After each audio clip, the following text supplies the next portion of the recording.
clinical death. Now, biologic death would have occurred if 4 to 6 minutes time had intervaled between stoppage of heartbeat supplying the brain and breathing stoppage.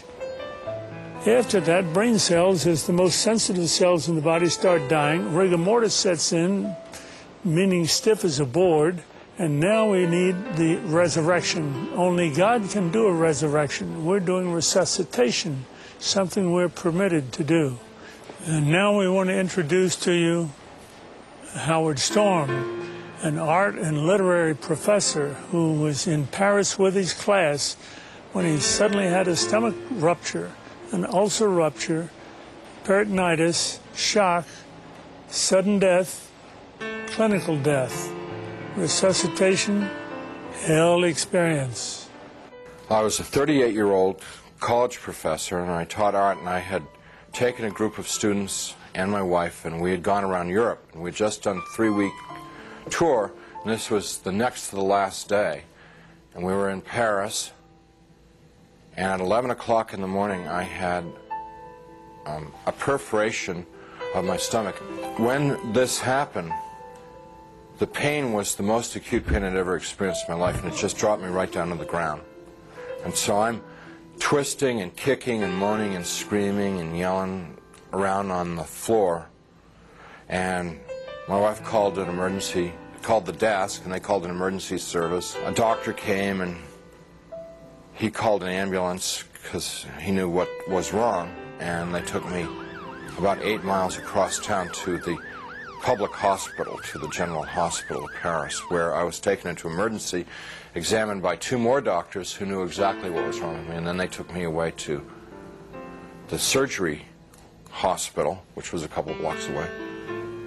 And I was parked there because there wasn't any surgeon available to do the surgery. And so there I lay for 8 to 10 hours in that hospital with no medication, no examination, no attention whatsoever, awaiting a surgeon to come to give me this operation that was critical. And it's now 8:30 at night. Nurse came in and said that they were very sorry they weren't able to get a doctor for me and they'd get one the next day. Well, when she said that, I knew that it was over for me. I knew that I was dead. The only thing that was keeping me alive was I didn't want to die. I was scared to death of dying because, as far as I knew, I was an atheist, non-believer, person who lived for the gratification they could get out of the moment, and like dying to me was like the worst. I mean, next to the pain, dying was the worst thing that could happen to you because it's the end of life and there was no more, there wasn't anything else. But when she said that, the idea of trying to exist for another minute, another hour in this pain, it wasn't worth it anymore. I'd been hanging on in the hopes that they told me that they'd get a doctor and do the surgery and open me up and fix the problem inside of me, but when they said they couldn't get one. So I said to my wife, it's time for us to say goodbye because I'm going to die now. And she got up and she put her arms around me. I'm lying in the bed and she told me how much she loved me, and I told her how much I loved her, and this makes me really sad to think about this. And we made our goodbyes, you know, said those things that you'd say to who'd been married 20 years, say all those kinds of things. I can't tell you because I'll just start crying, but she finally sat down because she knew it was over. And I knew. And it was just so hard looking at her, crying like that, and I just closed my eyes. Just let it go. And I went unconscious. I probably was unconscious for a very short while. A few minutes, probably. And I was conscious again. And I looked, opened my eyes and looked, and I was standing up next to my bed. And I knew exactly where I was and what the situation was.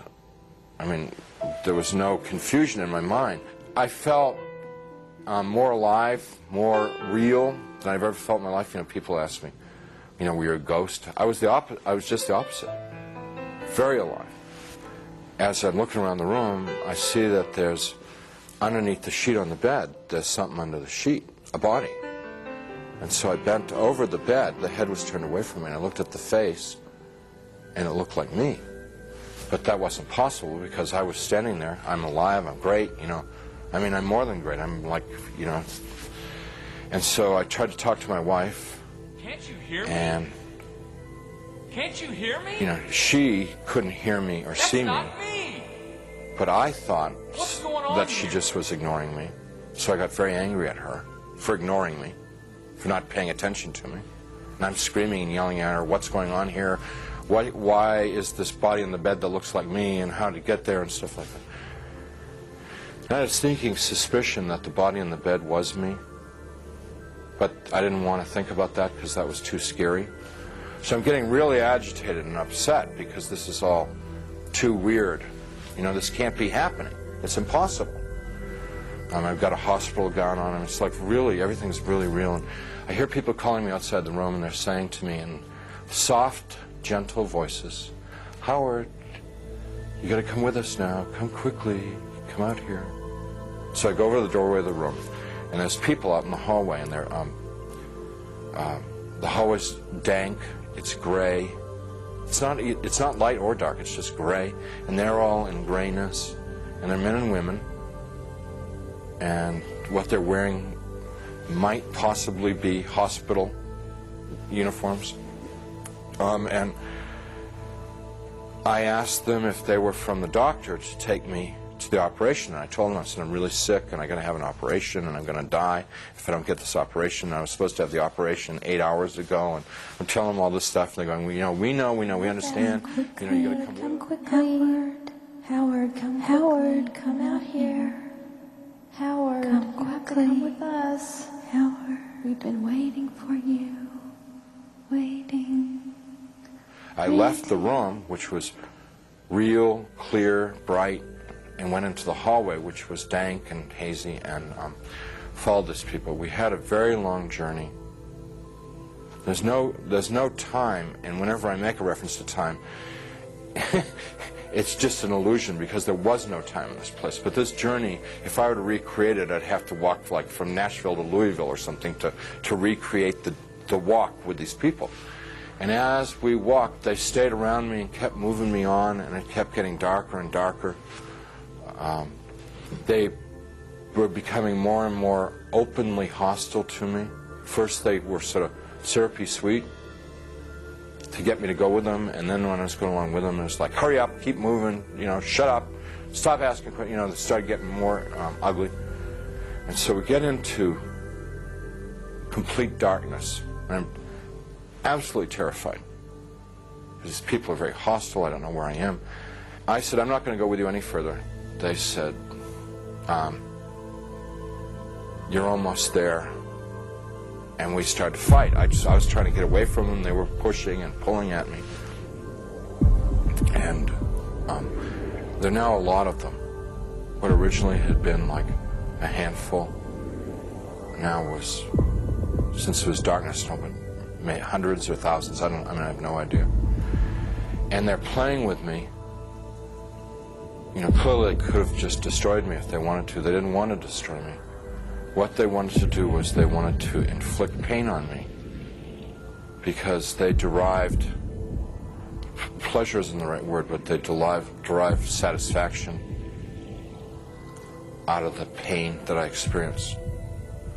So what they were doing in the beginning part was, it's real hard for me to talk about, and I'm not going to tell you much about it, just a little bit, because it gets, it just gets too ugly. But initially they were like tearing and biting, tearing with their fingernails, scratching, gouging, ripping, and then biting. Trying to defend myself, trying to fight them off, trying to get away from them, but it's like being in a beehive. Just hundreds of them all over me.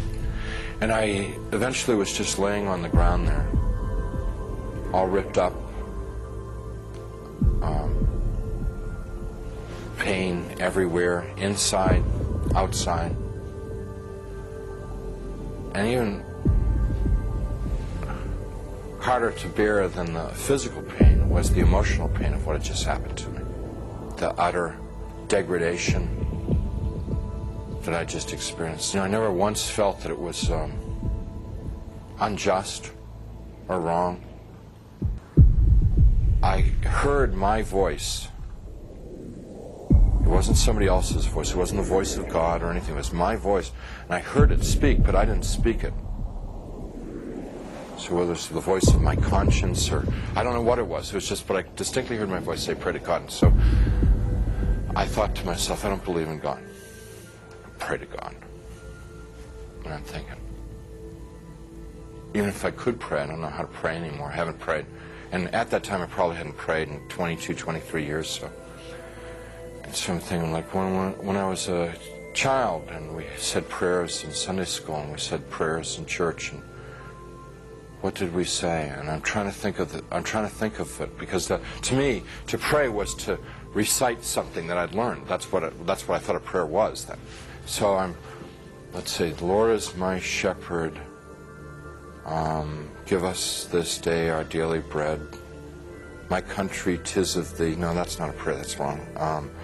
Let's see. Yea, though I walk through the valley of the shadow of death, 77 years ago, our forefathers. You know, I'm getting all mixed up. I can't remember how to pray.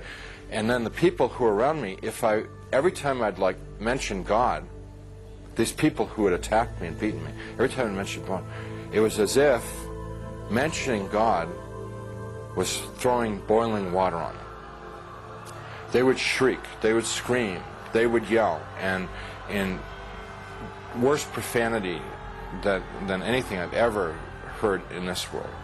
The other thing that was happening was that they couldn't bear to be around me talking about God.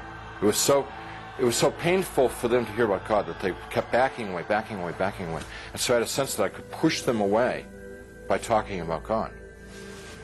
And so I'm trying to remember prayers, and I'm getting all confused and mixed up, and it was just all crazy, and I'm lying there, and eventually I realized that they're gone, and I'm alone. Now, I was alone there for an eternity, and what I mean by that was absolutely no sense of time.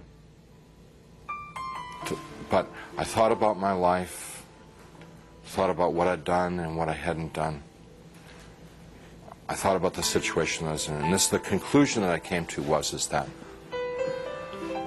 I had lived my adult life. I had lived a selfish life. My only God in my adult life was myself. I realized that I was something terribly, terribly wrong with my life, and that the people that attacked me were the same kind of people that I was. They were not monsters, they weren't demons. They were people who had missed it. The point of being born and being alive in this world. They'd missed it, and they'd lived lives of selfishness and cruelty. And now we're in a world where there was nothing else. There was nothing but selfishness and cruelty, and they were doomed to inflict that upon each other and upon themselves, probably forever and ever and ever and ever, without end. And now I was a part of it. And it seemed like, although I didn't want to be there, it seemed like probably the right place for me to be. There was a sense of like, this is what I deserve, because this is what I lived. You can't imagine how emotionally painful that was. And I'm lying there for time without end, thinking about my fate. And in the back of my mind comes up an image of myself as a child, sitting in a Sunday school classroom, singing, Jesus Loves Me. I could hear in my mind, Jesus loves me, la la la, Jesus loves me, la la. And